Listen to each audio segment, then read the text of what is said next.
नीट paper फुटीत Shubham खैरनारनं paper स्वतःजवळ बाळगल्याचं मान्य केल्याचं सूत्र सांगतायत। शुभमनं अहिल्यानगरहून पेपरची कॉपी मिळवल्याचं सूत्रांकडून कळतंय।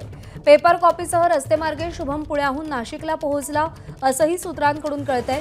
सूत्रांच्या माहितीनुसार नीट परीक्षेच्या 3 दिवस आधीच पेपर नाशिकमध्ये पोहोचला आणि नाशिकला पोहोचल्यानंतर शुभमनं पेपर हरियाणाच्या व्यक्तीला दिला।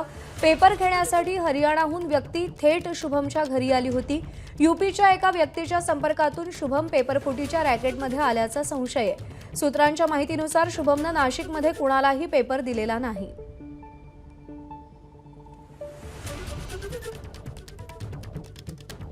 तर शुभम खैरनारनं पेपर बाळगल्याचं कबूल केल्याचं सूत्रांकडून कळतंय। अहिल्यानगरहून शुभमनं पेपरची कॉपी मिळवली होती।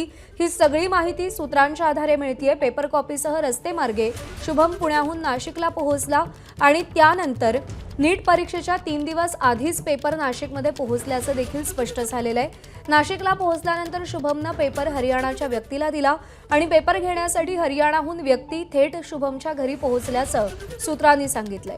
यूपीच्या एका व्यक्तीच्या संपर्कातून शुभम पेपरफुटीच्या रॅकेटमध्ये आल्याचाही संशय आहे।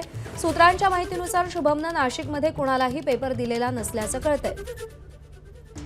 शुभम खैरनारला काल ताब्यात घेण्यात आलं आणि त्यानंतर त्याची सध्या चौकशी केली जातेय आणि कशा पद्धतीनं हा पेपर फुटला याचा तपशील आता सूत्रांच्या माध्यमातून समोर येतोय।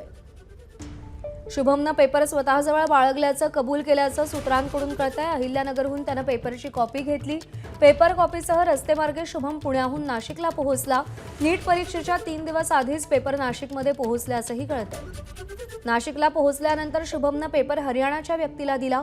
यूपीच्या एका व्यक्तीच्या माध्यमातून शुभम या पेपरफुटीच्या रॅकेटमध्ये अडकल्याचं कळतंय। पेपर घेण्यासाठी हरियाणाहून ती व्यक्ती थेट शुभमच्या घरी आल्याचंही कळतंय।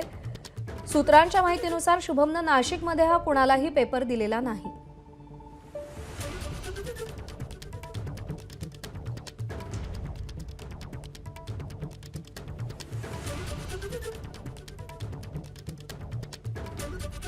नीटचा पेपर फुटला आणि त्यानंतर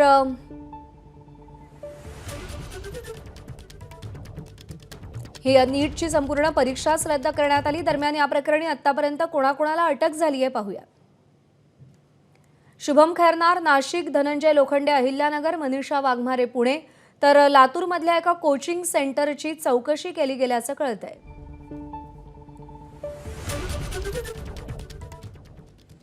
तर या चौघांमुळे नीटचा पेपर फुटल्याचं देखील समोर आलेलं आहे आणि त्यांची चौकशी केली गेलेली आहे। काहींना अटक करण्यात आलेली आहे। शुभम खैरनार यानं स्वतःजवळ पेपर बाळगल्याचं मान्य केल्याचं सूत्रांच्या हवाल्यानं कळतंय।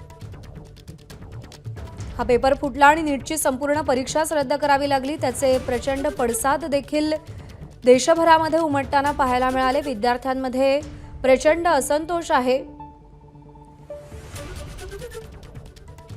सूरज ओझा आपले प्रतिनिधी आपल्याला अधिक अपडेट देतील।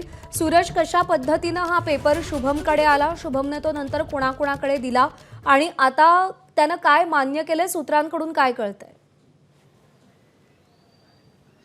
नक्की शुभमने हा ॲग्री केलेला आहे, एक्सेप्ट केलेला आहे की त्यांनीच हा पेपर त्याच्याकडे होता आणि जेव्हा हा जो एक्झाम होता, ज्या दिवशी हा एक्झाम होता त्या एक्झामच्या 3 दिवस आधी त्याच्याकडे पेपर आला होता आणि तो पेपर त्याला अहिल्यानगरहून मिळाला होता आणि जेव्हा तो पेपर त्याला मिळाला तिथून तो बाय रोड पुण्याला आला, पुण्याहून तो नाशिकला आला। नाशिकच्या इथे हरियाणा येथे राहणारा एक व्यक्ती त्याला भेटला ज्याला ह्यांनी पेपर दिला आणि शुभमने असंही सांगितलं की उत्तर प्रदेश येथे राहणाऱ्या एक व्यक्तीने त्या हरियाणा येथे राहणाऱ्या व्यक्तीशी त्याची ओळख करून दिली होती। मात्र कशा पद्धतीने ते ओळख करून दिली, उत्तर प्रदेशचा व्यक्ती कोण आहे, तर ह्या प्रकारचे जे तपास आहे ते सध्या CBI करत आहे। मात्र CBIकडे एक जो महत्त्वाचा जो माहिती हात लागली आहे तो आहे शुभमचा कन्फेशन।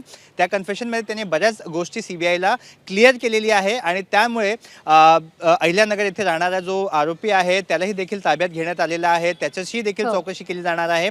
आज ट्रान्झिट रिमांड घेतली जाणार आहे शुभमची आणि यानंतर अजून महत्त्वाचे खुलासे होण्याची शक्यता आहे। बरोबर आहे, चौकशीतून काय समोर येतं याकडे लक्ष असेल। सूरज, धन्यवाद दिलेल्या माहितीसाठी।